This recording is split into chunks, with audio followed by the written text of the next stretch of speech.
श्रीराम जय राम जय जय राम, श्रीराम जय राम जय जय राम, श्रीराम जय राम जय जय राम, श्रीराम जय राम जय जय राम.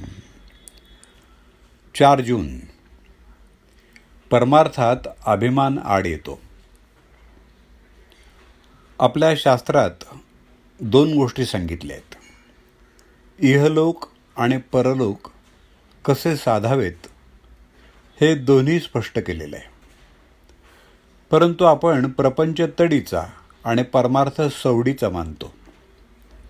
या दोन्ही गोष्टीत जाणत्याची संगत लागते.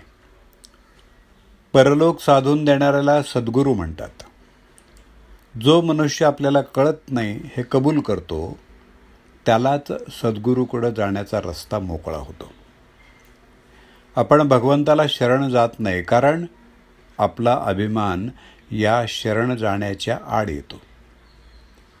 आता गंमत अशी आहे की व्यवहारात सुद्धा आम्ही अभिमान सोडून ज्याला जे समजतं त्याच्याकडे जातो. इहलोक अनुभवाचा आणि परलोक अनुमानाचा अशी आपली कल्पना असते. पण इहलोकाचा अनुभव दुःखाचा येतो तरी तो आम्ही सोडत नाही. मग परमार्थाचा अनुभव नाही म्हणून मी तो करत नाही हे म्हणणं लबाडीचं आहे. प्रपंचामध्ये आम्ही काही पाप करत नाही, मग परमार्थ तरी दुसरा कोणता राहिला करायचा असं काही जण विचारतात. प्रपंच सचोटीचा असला तरी त्यात अभिमान असेल तर तो परमार्थ होणार नाही. राम करता असं म्हटल्याशिवाय म्हणजेच अभिमान सोडल्याशिवाय परमार्थ नाही साधणार. मी देही म्हणू लागलो यात अभिमान आला. देहबुद्धीला कारण म्हणजे वासना. वासना हे सर्वांचं मूळ आहे. माझा जन्मच जर वासनेत आहे तर ती बाजूला काढल्यावर आम्ही जिवंत कसे राहू असं वाटतं.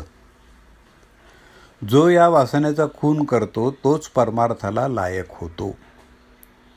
अंती जी मती ती जन्माला कारण होते. हे सगळं ज्ञानाचं बोलणं झालं, पण प्रचितीनं हे आपण जाणावं. बायकोपोरांचा त्रास होतो, मन एकाग्र होत नाही म्हणून बुवा झाला, मठ केला, लोक येऊ लागले, त्यांना जेवायला घालण्याकरता भिक्षा आणू लागला. पण भगवंत सर्वांना खायला घालतो हे विसरला. छप्पर गळू लागलं ते नीट करण्याची काळजी करू लागला. मग घरादारांनी काय केलं? असा बुवा होण्यापेक्षा प्रपंचात राहिलेलं काय वाईट आहे? थोडक्यात म्हणजे परमार्थ समजून जो त्याचं आचरण करील त्याला तो लवकर साधेल. त्या माणसाला प्रपंच सोडून जायचं कारणच उरणार नाही. जगातलं आपलं समाधान किंवा असमाधान ज्या वृत्तीनं आपण जगाकडं पाहतो त्याच्यावर अवलंबून आहे.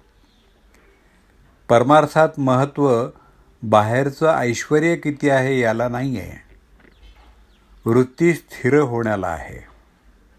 आणि भगवंताचं सतत अनुसंधान हाच वृत्ती स्थिर होण्याचा एकमेव उपाय आहे. परमार्थाला कोणतीही परिस्थिती चालते, आपली वृत्ती मात्र स्थिर असली पाहिजे.